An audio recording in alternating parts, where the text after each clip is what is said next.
naman si Pasaway. Laging nangaasar. Okay, sige. Sige, pagalitan kayo niya ng ate niyo. Oh.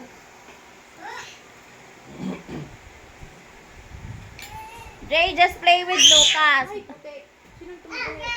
Don't make asar kasi, Dre.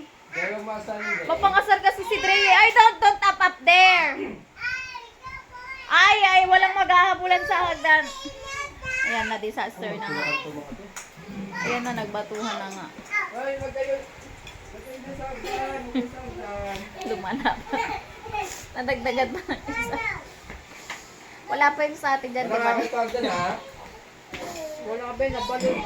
Pag dumagdag pa yun sa akin dyan, sa akin pa magmanan, hindi ka sakahin mo na ng kuya mo. Ay, sakit. Jay, don't make us our Lucas, please. Just play with him. Please.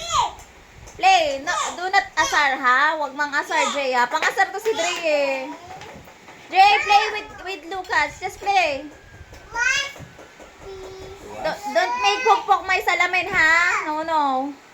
Nananaway naman yung pinakamatanda. Oh, yan, oh. Nasakit ang ulo nung isa, oh.